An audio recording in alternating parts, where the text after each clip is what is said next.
Hello दोस्तों, online nursing classes में आपका स्वागत है। लास्ट क्लास में जो हमने डिस्कस किया था ऑफलाइन के अंदर, तो उसमें हमने डिस्कस किया था ब्लड के बारे में और ब्लड से रिलेटेड स्टडीज़ के बारे में हमने बात की थी। कुछ अच्छी चीज़ें के डिस्कस किया था। आज हम उन्हीं की क्लासेस को रिवाइज करके रिवाइज करने के बाद में थोड़ा आगे डिस्कशन हम उसके अंदर करेंगे। तो आज हम जो डिस्कस करने वाले हैं वो है हिमेटोलॉजी। हिमेटोलॉजी आपको पता ही है, हिमेटोलॉजी क्या होता है? Study of blood. ब्लड की स्टडी को हेमेटोलॉजी कहा जाता है, जिसमें कि हमने डिस्कस किया हुआ था कि ब्लड की खोज किसने की थी। ब्लड की खोज की थी विलियम ह्यूसन ने। किसने की थी? विलियम ह्यूसन ने। हमने डिस्कस किया हुआ है ब्लड के बारे में, जैसे कि हमने पढ़ा था सेल। सेल से पहले हम सेल के बाद हमने पढ़ा था टिश्यू। टिश्यू के अंदर हमने पढ़ा था कनेक्टिव टिश्यू।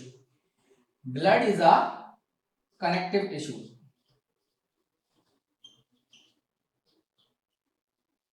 ब्लड क्या होता है? एक कनेक्टिव टिश्यू होता है। और वो आपको पता भी है कि ब्लड कौन सा कनेक्टिव टिश्यू होता है? Loose connective tissue.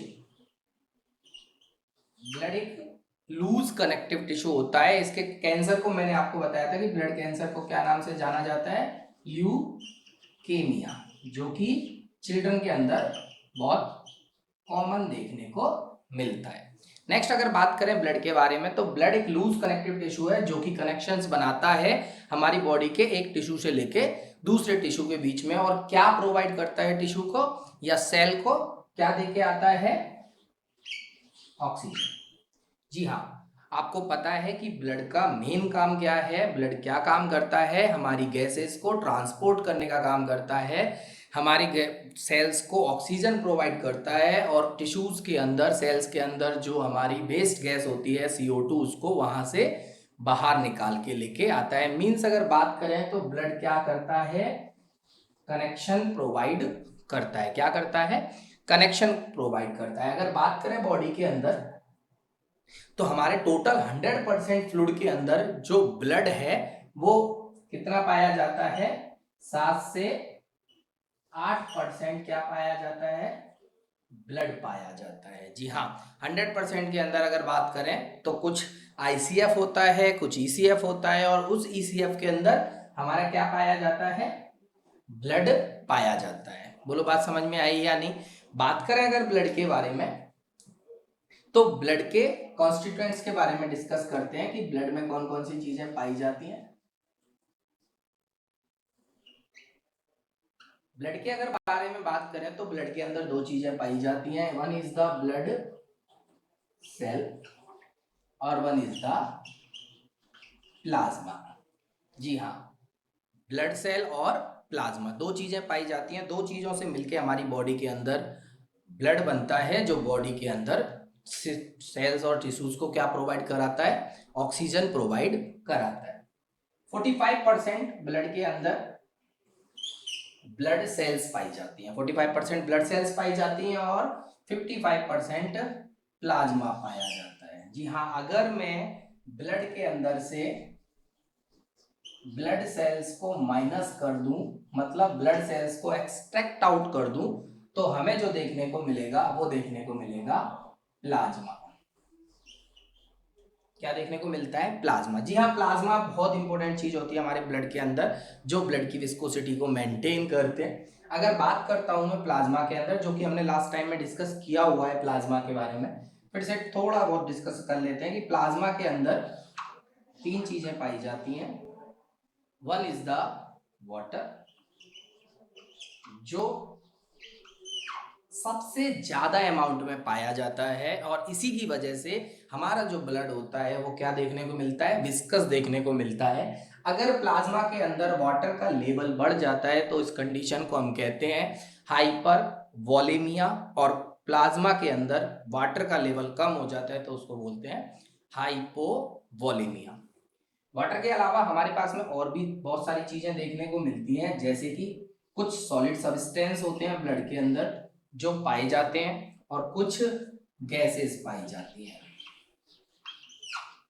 कुछ गैसेस पाई जाती हैं। और जानते हो ब्लड के अंदर कौन कौन सी गैसेस पाई जाती हैं? वन इज द ऑक्सीजन और वन इज द CO2।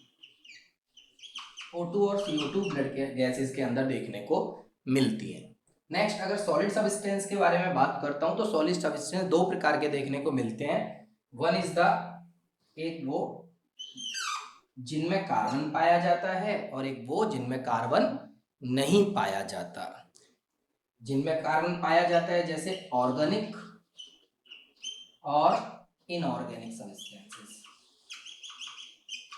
ये केवल छोटा सा रिव्यू में आपको बता रहा हूँ जो लास्ट क्लासेस में अपन ने डिस्कस कर रखा है। काफ़ी पुरानी बात हो चुकी है, काफ़ी दिन गुजर गए हैं उन बातों को। लॉकडाउन लग गया, कोरोना आ गया, उस वजह से आपकी स्टडी पे काफ़ी इफेक्ट आया होगा।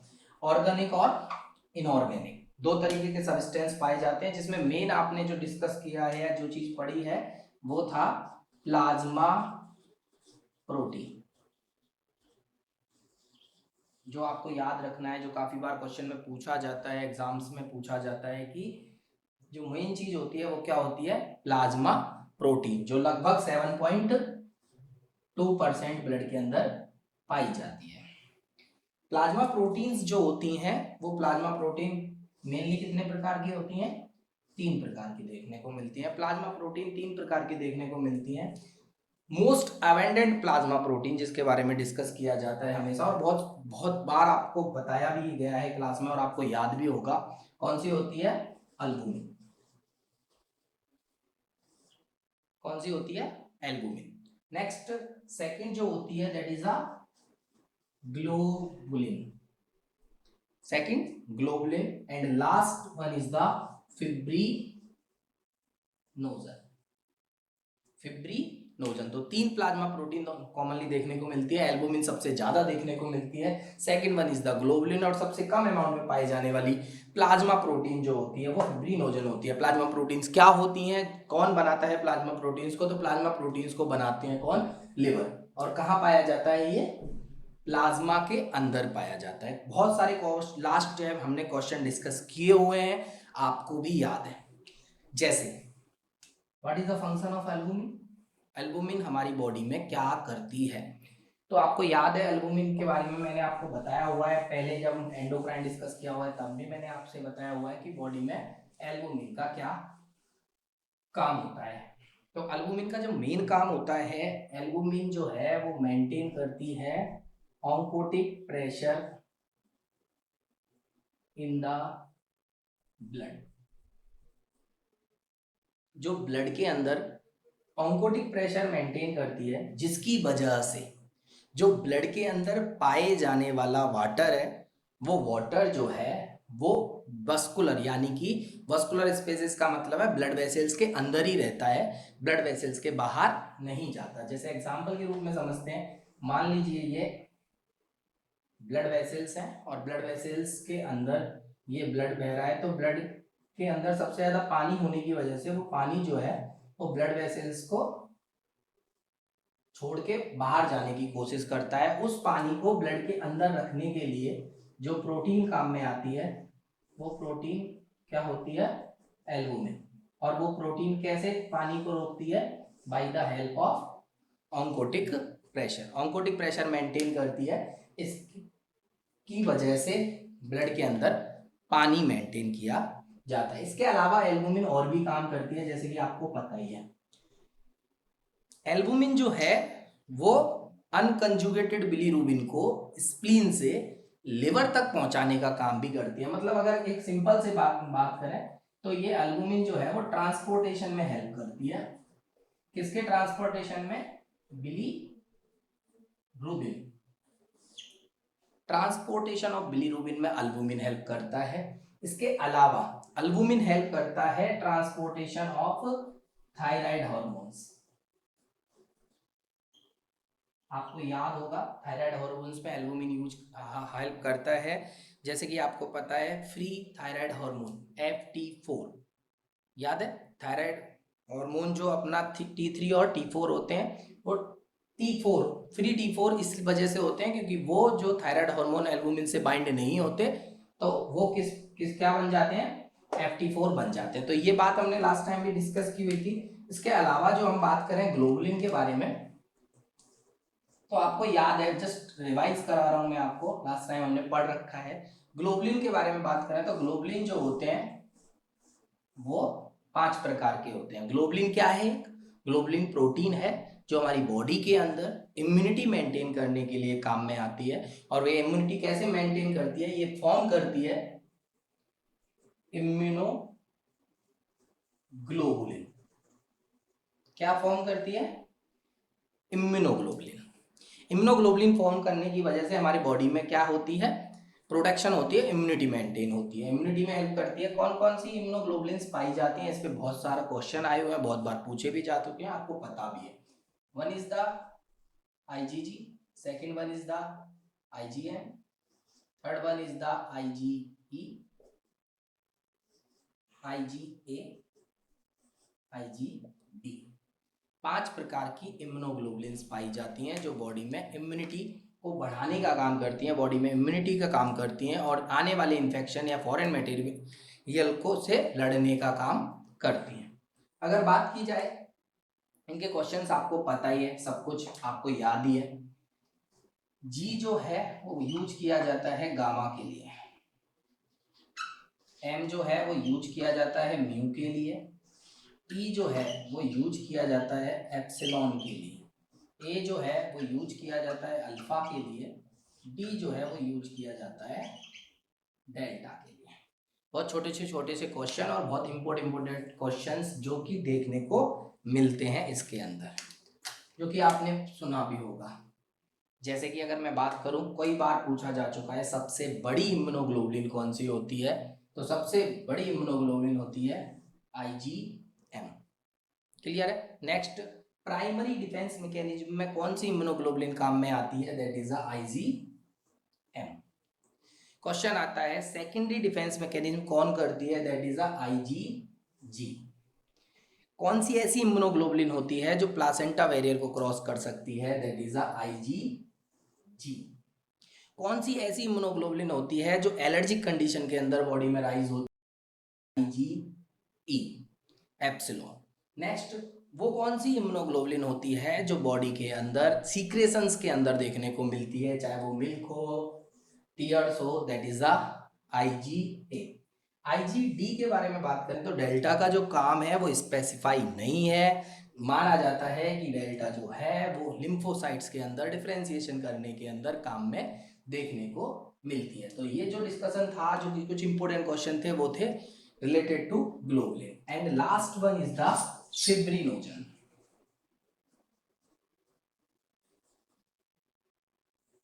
फिब्रिनोजन के बारे में बात करें तो आपको पता है फिब्रिनोजन जो है एक प्लाज्मा प्रोटीन है, और प्लाज्मा प्रोटीन के अलावा फिब्रिनोजन जो है वो एक कोगुलेशन फैक्टर भी होता है।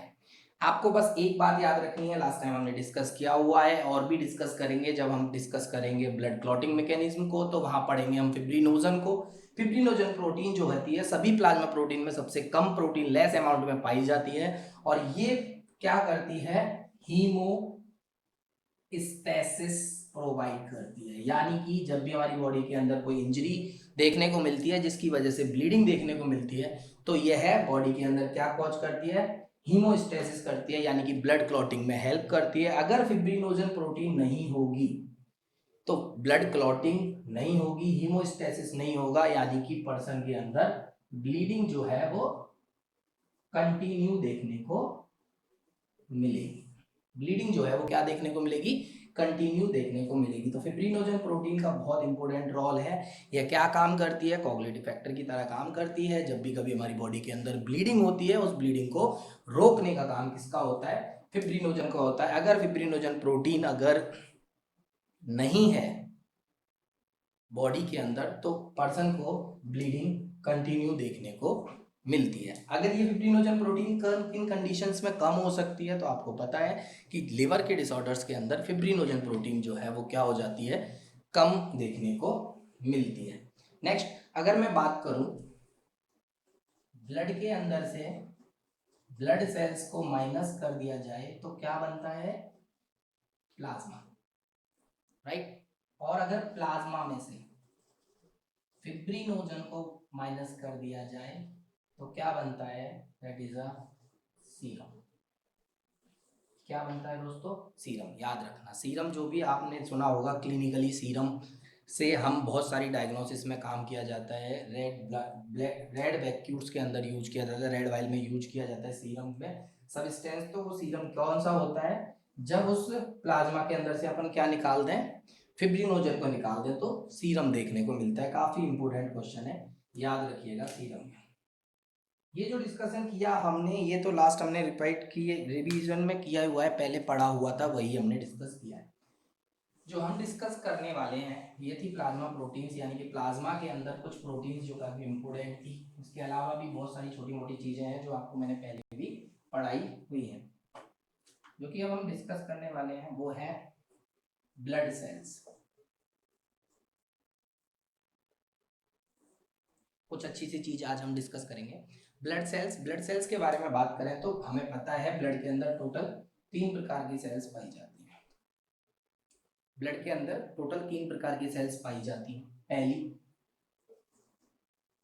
आरबीसी, दूसरी डब्ल्यूबीसी, तीसरी प्लेटलेट्स।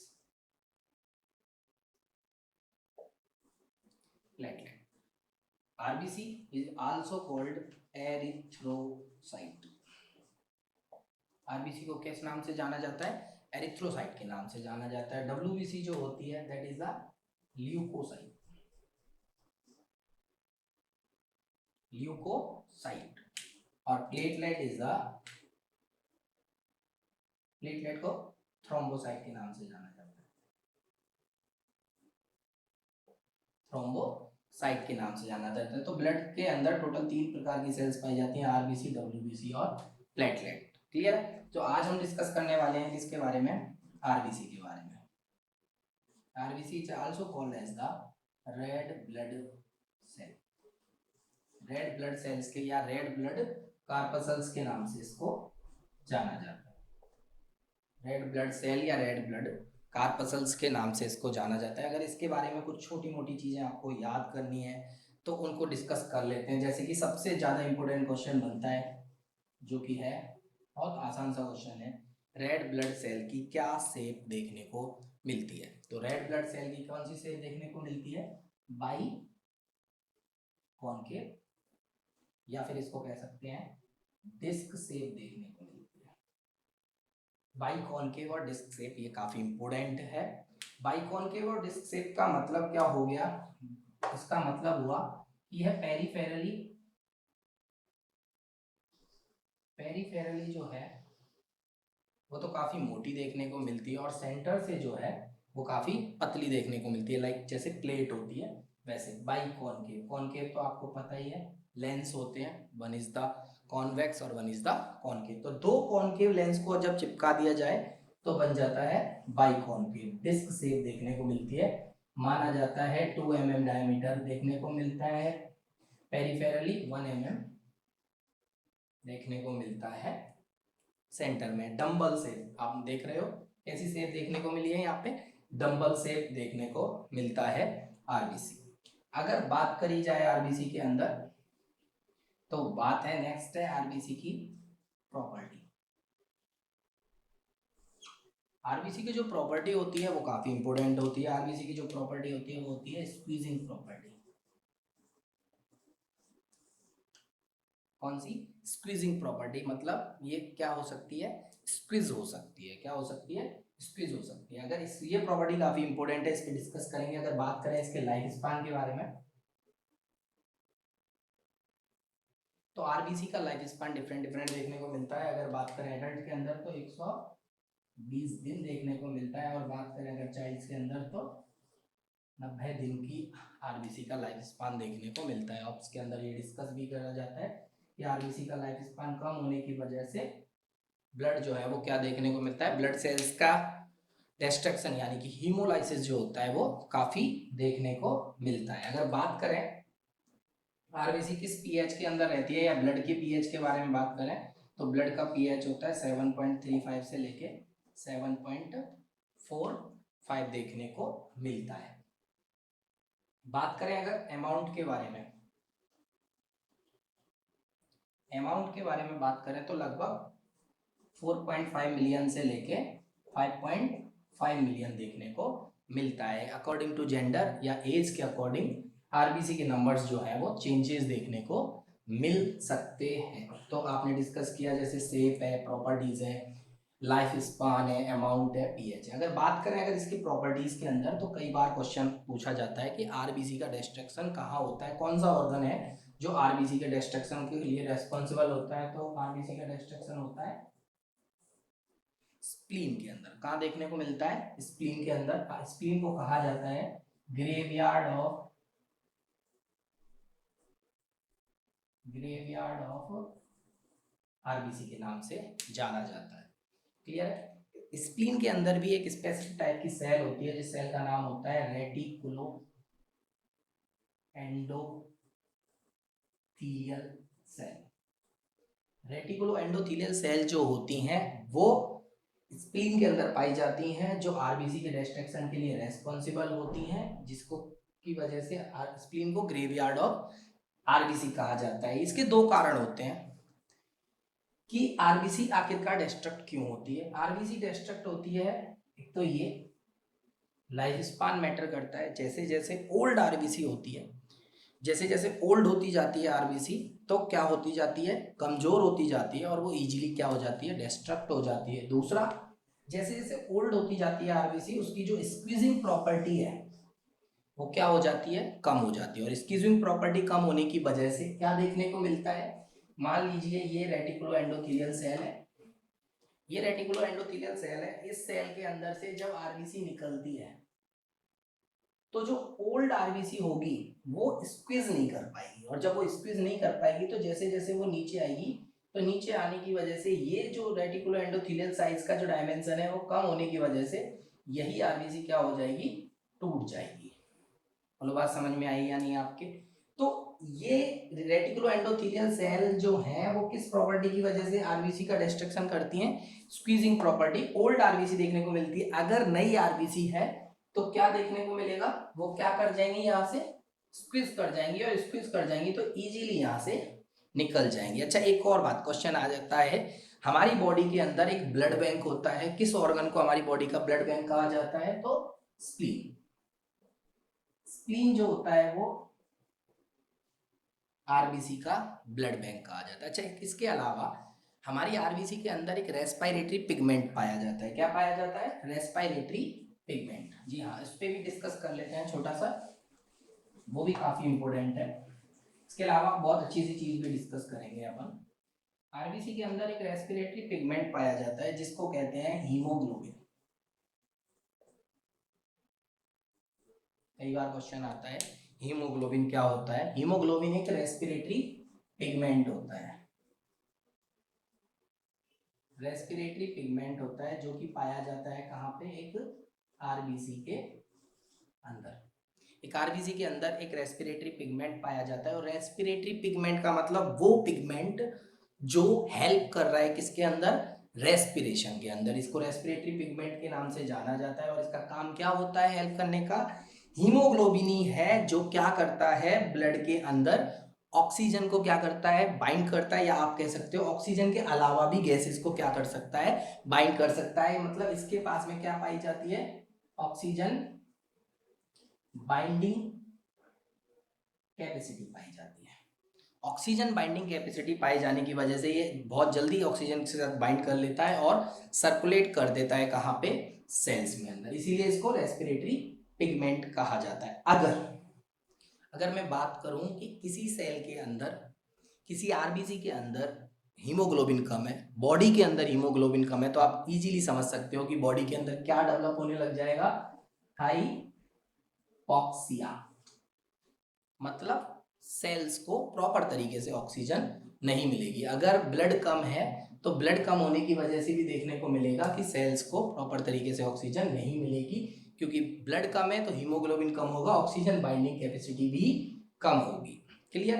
नेक्स्ट, अगर बात करें ब्लड कम होना, आरबीसी का कम होना, हीमोग्लोबिन का कम होना, या फिर द मोस्ट इंपोर्टेंट बात ऑक्सीजन की कैरिंग कैपेसिटी का कम होना, इन तीनों चीजों को एक ही नाम से जाना जाता है, एनीमिया। किस नाम से जाना जाता है? एनीमिया के नाम से जाना जाता है। बात कर रहे थे हीमोग्लोबिन की, तो हीमोग्लोबिन के कुछ टाइप्स होते हैं जिन पे क्वेश्चन आ जाता है। हीमोग्लोबिन को डिफरेंट डिफरेंट टाइप्स में काउंट किया जाता है, जैसे कि पहला होता है हीमोग्लोबिन ए, HbA, एक होता है HbF और एक होता है HbS। क्लियर है बात? हीमोग्लोबिन ए जो होता है वो हीमोग्लोबिन जो किसके अंदर पाया जाता है, एडल्ट के अंदर पाया जाता है। वो हीमोग्लोबिन जो किसके अंदर पाया जाता है, फीटस के अंदर पाया जाता है, उसको कहते हैं HbF। और वो haemoglobin, the most important question तो कई बार पूछा जाता है, वो हीमोग्लोबिन जो पाया जाता है किसके अंदर, सिकल सेल एनीमिया के अंदर। सिकल सेल एनीमिया के अंदर पाए जाने वाले हीमोग्लोबिन को कहते हैं HbS। कई बार क्वेश्चन आता है कि सिकल सेल एनीमिया में पाए जाने वाले हीमोग्लोबिन को किस नाम से जाना जाता है, HbS के नाम से जाना जाता है। तो ये कुछ टाइप्स होते हैं हीमोग्लोबिन के। आपको पता ही है कि हीमोग्लोबिन कितना पाया जाता है बॉडी के अंदर। तो हीमोग्लोबिन के अगर अमाउंट के बारे में बात करें,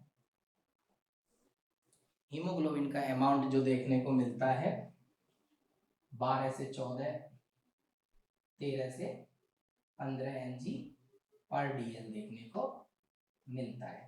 डिफरेंट डिफरेंट पे एस्पेक्ट पे बदल जाता है, एवरेजली यही देखने को मिलता है अमाउंट हीमोग्लोबिन का। अगर कलर की बात करें, अगर आरबीसी के कलर की बात करें, तो आरबीसी का जो कलर होता है वो क्या होता है, ब्राइट रेड।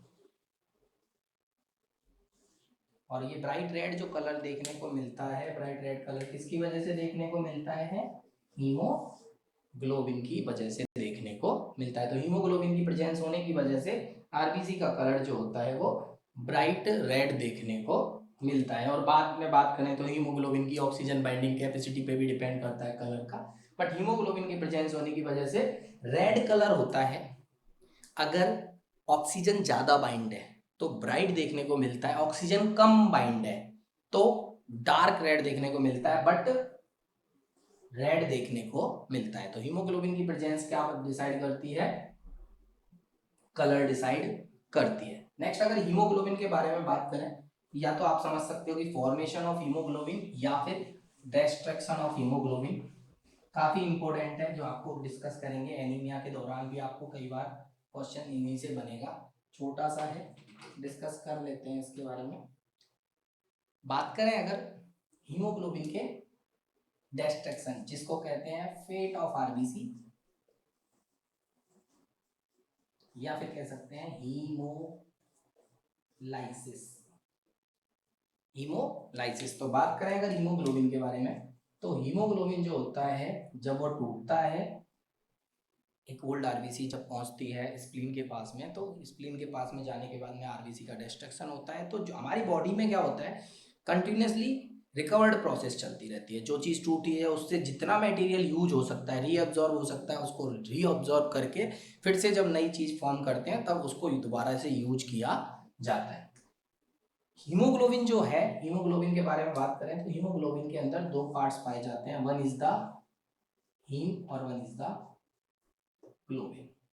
आप समझ सकते हो जब ये टूटता है तब दो पार्टों में डिवाइड होगा, या ऐसे समझ सकते हो जब दो पार्ट एक साथ जुड़ेंगे तो क्या बनेगा, हीमोग्लोबिन बनेगा।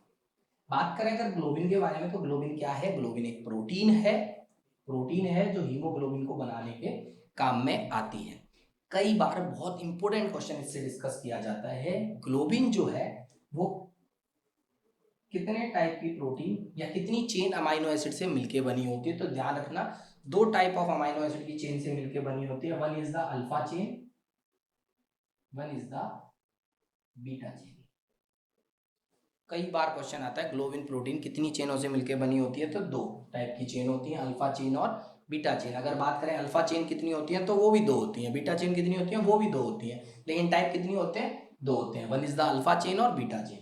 अल्फा चेन जो होती है वो 141 अमाइनो एसिड से बनी होती है, और बीटा चेन जो होती है वो 146 अमाइनो एसिड से बनी होती है। बोलो बात समझ में आ गई, यानी अल्फा चेन 141 अमाइनो एसिड से और बीटा चेन 146 अमाइनो एसिड से बनी होती है। नेक्स्ट अगर बात करें, ये 141 अमाइनो एसिड के जो बनी हुई चेन है या 146 अमीनो एसिड से बनी हुई चेन है। कई बार जेनेटिकली ये देखने को मिलता है कि कई पर्सन्स के अंदर या कई बेबीज के अंदर ये देखने को मिलता है कि ये डेवलप ही नहीं होती, ये चेन डेवलप नहीं होती। इस वजह से इससे डेवलप होने वाले डिसऑर्डर का नाम होता है थैलेसीमिया। क्या होता है? थैलेसीमिया। जी हाँ, ग्लोबिन प्रोटीन की डेफिशिएंसी की वजह से होने वाला डिसऑर्डर जो है वो थैलेसीमिया, यानी कि एक ब्लड डिसऑर्डर होता है जिसमें हीमोग्लोबिन के अंदर ग्लोबिन प्रोटीन का फॉर्मेशन नहीं होता। ये दो प्रकार का होता है। अगर किसी पर्सन के अंदर अल्फा चेन नहीं बनी है, अल्फा चेन एब्सेंट है, अल्फा चेन एब्सेंट है या फिर बीटा चेन एब्सेंट है, तो ये दो टाइप का थैलेसीमिया देखने को मिलेगा। अल्फा चेन एब्सेंट है उसको कहेंगे alpha thalassaemia, beta chain absent है उसको कहेंगे बीटा थैलेसीमिया, जिसको नाम से जाना जाता है कुलेज एनीमिया। किस नाम से जाना जाता है? कुलेज एनीमिया के नाम से इसको जाना जाता है। तो ये किसकी वजह से देखने को मिलता है? ग्लोबिन प्रोटीन के डेफिशिएंसी से देखने को मिलता है। तो हीमोग्लोबिन दो पार्टों में, हीम प्लस ग्लोबिन। ग्लोबिन में अल्फा चेन और बीटा चेन 141 146, एक अल्फा की डेफिशिएंसी अल्फा थैलेसीमिया, बीटा की deficiency beta thalassaemia. Most common पाए जाने वाला थैलेसीमिया होता है बीटा थैलेसीमिया। बोलो बात समझ में आ गई या नहीं? नेक्स्ट अगर बात करें हीम के बारे में, हीम जो है वो बना होता है दो चीजों से। One is the pyrrole ring, या कह सकते हैं फोर फायरिंग चेन, और साथ में होता है आयरन। किससे? आयरन। समझ में आई बात या नहीं? आयरन और पायरोल रिंग से मिलके बना होता है हीम। तो आयरन जो है जब ये टूटता है तो आयरन जो है वो चला जाता है किसके पास में? लिवर के पास में स्टोर होने के लिए। कई बार क्वेश्चन आता है आयरन जो है लिवर के पास में किस फॉर्म में स्टोर होता है? Storage form of iron is a ferritin. कौन सा होता है? फेरिटिन नाम से फॉर्म पाई जाती है, उसमें आयरन स्टोर किया जाता है। और ट्रांसपोर्ट या ट्रांसफर किस फॉर्म में होता है? तो ट्रांसफेरिटिन, ट्रांसफेरिटिन नाम की फॉर्म में ये क्या किया जाता है? ट्रांसपोर्ट किया जाता है। तो ये तो थी रही आयरन की बात। बात करें अगर पायरोल रिंग की, तो ध्यान से सुनिएगा, ये पायरोल रिंग ही है जो हमारे पूरे हीमोग्लोबिन का क्या है? वेस्ट प्रोडक्ट है। बात समझ में आ गई या नहीं? जैसे ही पायरोल रिंग डीऑक्सीडाइज होती है यानी कि टूटने लगती है, तो सबसे पहले इससे बनने वाला सब्सटेंस होता है बिलीवर्डिन। याद रखिएगा क्या बनता है? बिलीवर्डिन, जो कि कलर में देखने को मिलता है ग्रीन।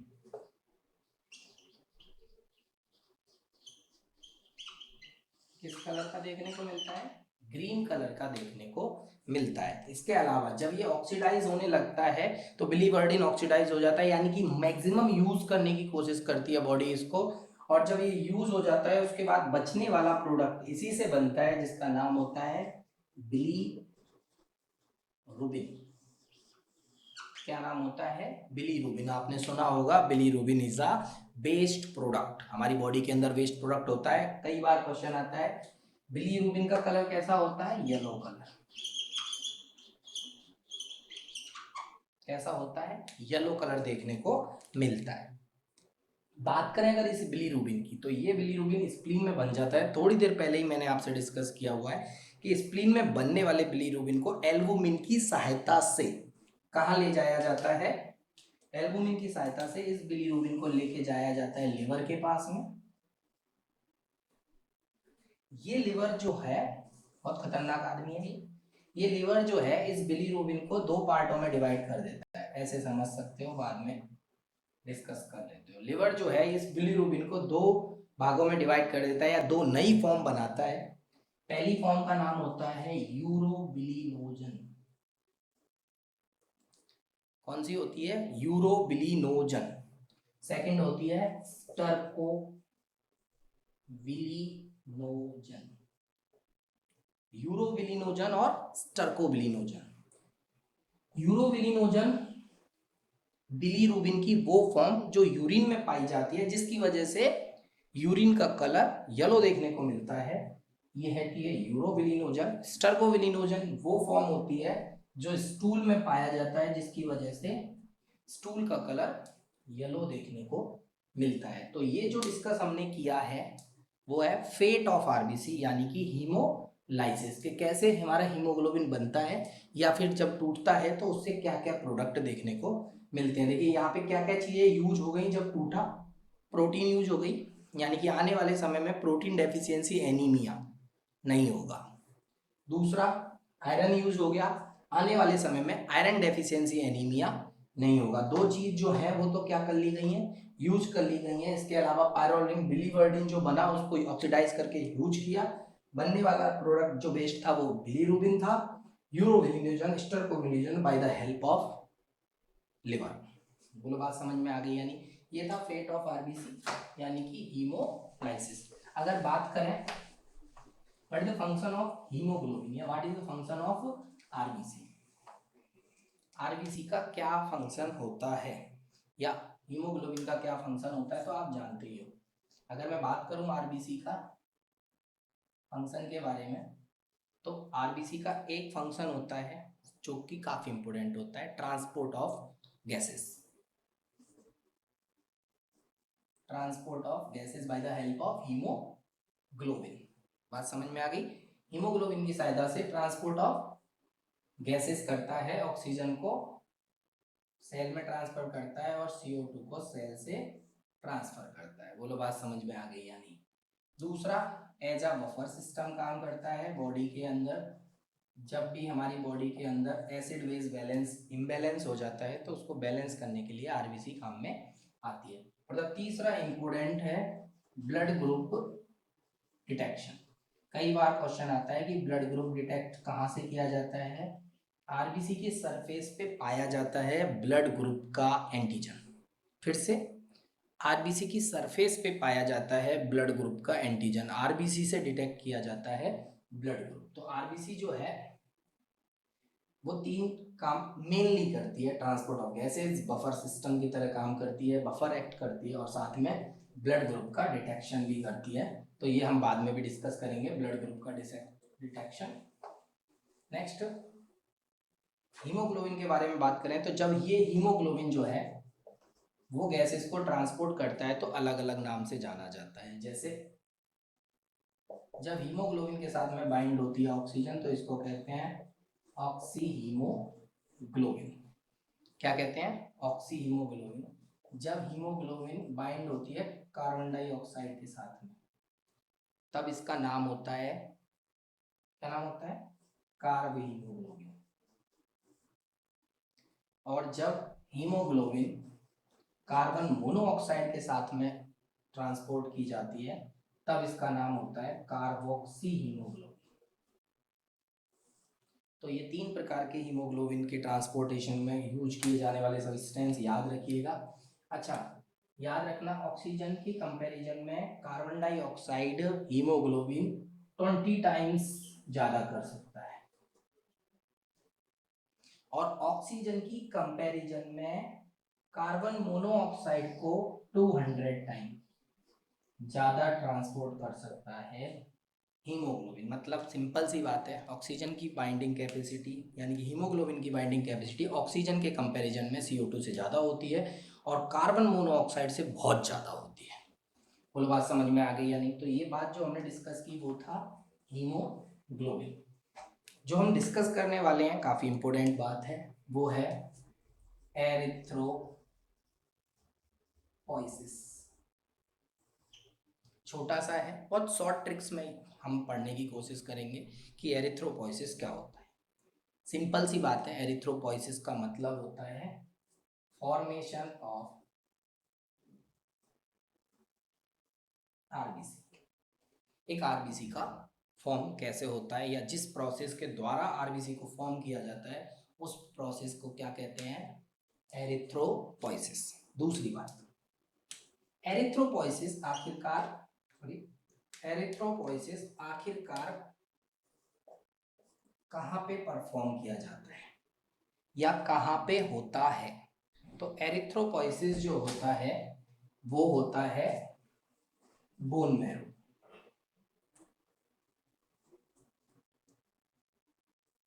कहाँ देखने को मिलता है? बोन मैरो में देखने को मिलता है। अगर बात करें हिस्ट्री की, देखिए बोन मैरो जो होती है वो दो प्रकार की होती है। One is the red bone marrow और one is the yellow bone marrow.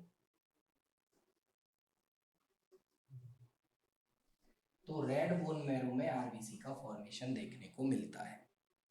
अगर बात करें इनिशियली जब बेबी फॉर्म होता है बॉम्ब में, तो बहुत सारी ऐसी जगह भी होती हैं जिनसे आरबीसी का फॉर्म होता है, लाइक लिवर से, स्प्लीन से, किडनी से, all type of bone marrow से।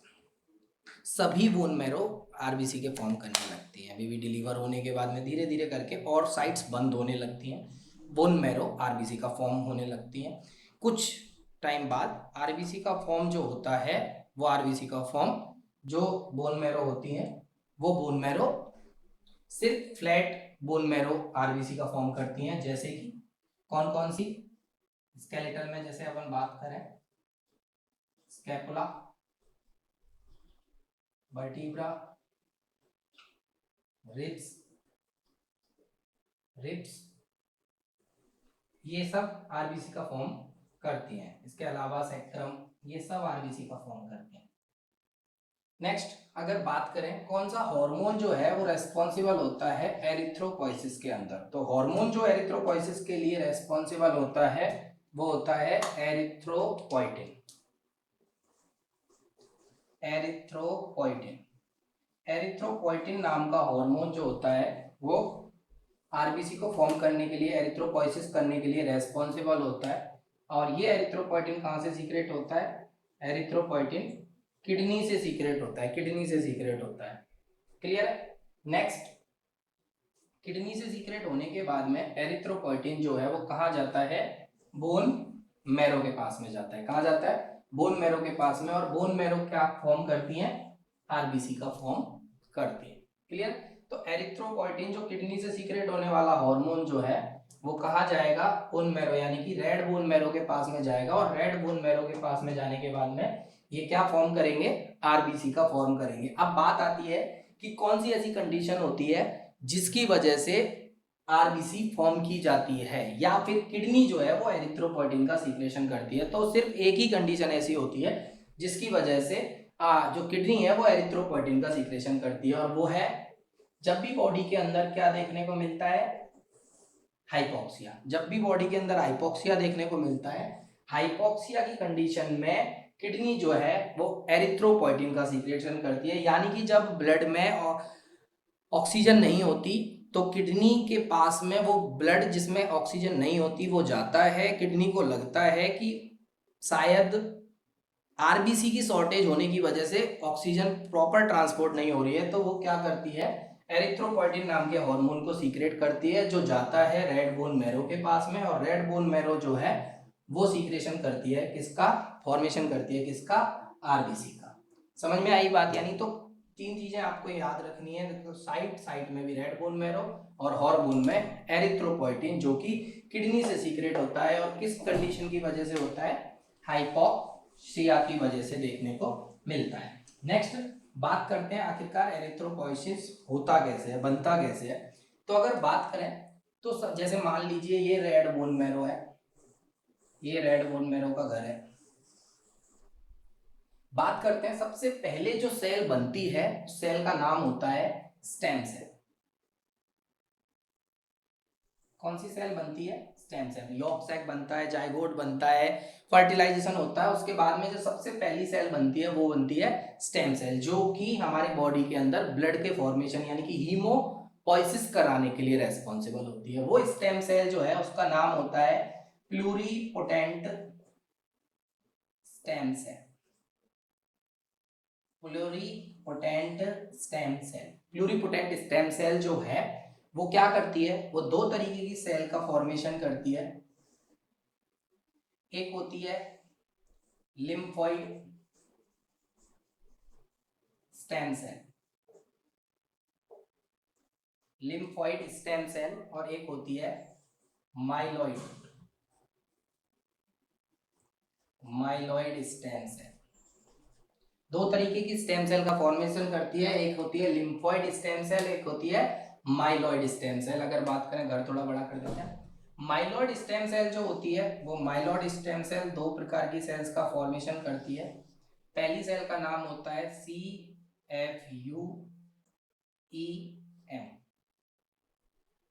CFUEM और दूसरी सेल का नाम होता है CFUGM।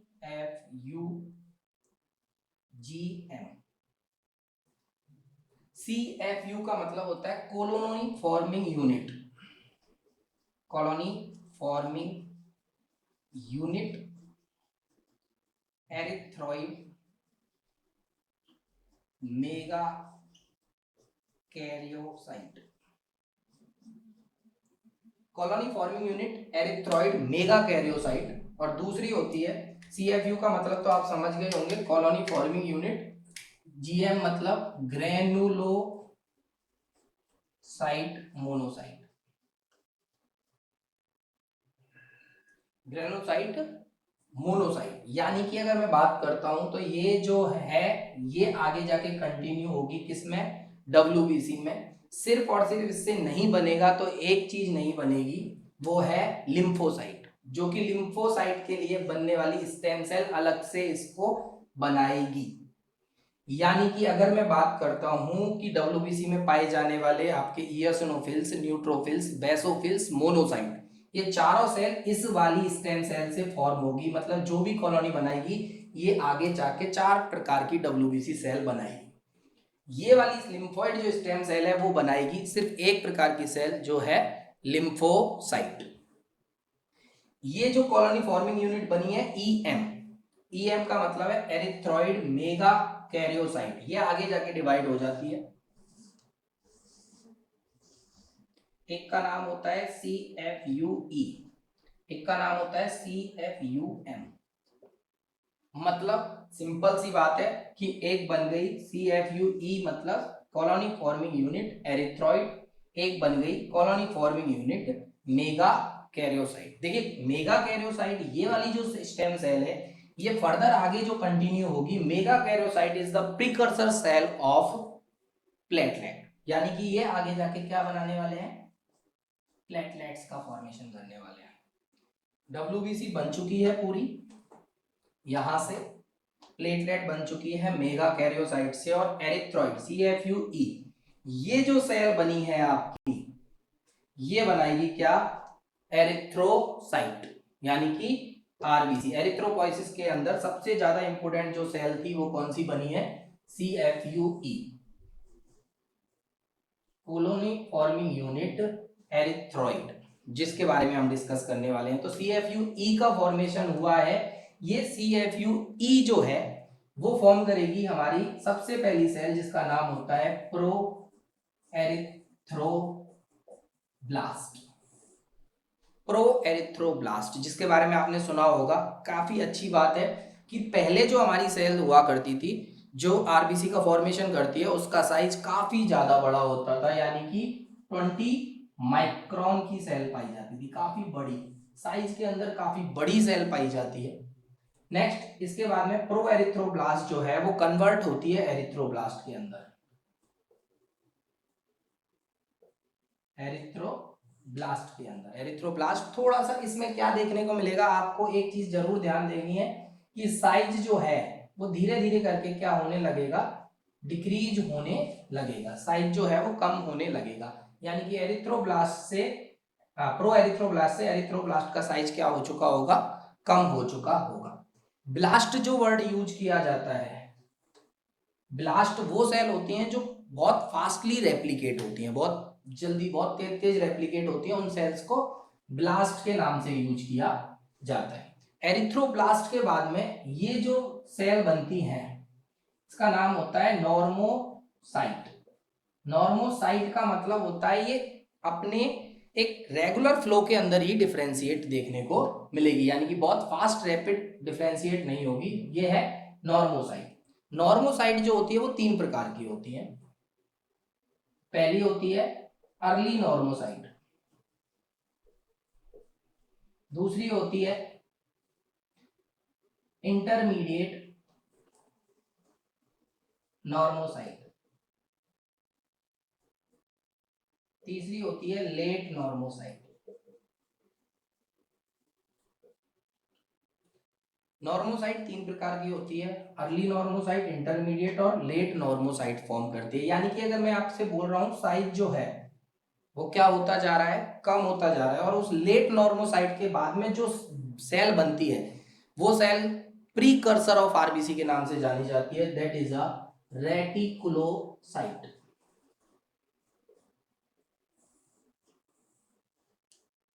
कौन सी होती है, reticulocyte, it is the precursor of RBC. ये क्या बनती है, प्रीकर्सर ऑफ आरबीसी के नाम से जानी जाती है।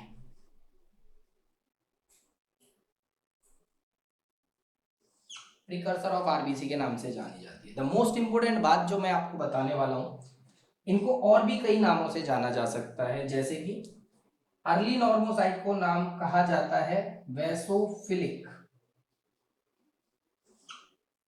वैसोफिलिक नॉर्मोसाइट या एरिथ्रोब्लास्ट के नाम से जाना जा सकता है। वैसोफिलिक एरिथ्रोब्लास्ट या वैसोफिलिक नॉर्मोसाइट से। इसको वैसोफिलिक इसलिए कहा जाता है, जब स्टेन करते हैं तो इसका कलर हमेशा ब्लू देखने को मिलता है। दूसरी बात, जो इंटरमीडिएट नॉर्मोसाइट होती है इसको कहा जाता है पॉलीक्रोमोफिलिक। पॉलीक्रोमोफिलिक, पॉलीक्रोमोफिलिक का मतलब है कि इसके अंदर दो कलर देखने को मिलते हैं एक साथ, एक तो रेड और एक ब्लू। रेड ब्लू दोनों ही कलर आते हैं पॉलीक्रोमोफिलिक, यानी कि बहुत सारे कलर समझ सकते हो, रेड ब्लू मेन होते हैं, रेड ब्लू कलर दोनों कॉमनली देखने को मिलते हैं, रेड ब्लू ऐसे करके देखने को मिलता है। लेट नॉर्मोसाइट जो होती है उसका कलर जो देखने को मिलता है वो होता है रेड। इसको कहते हैं ऑर्थोफिलिक।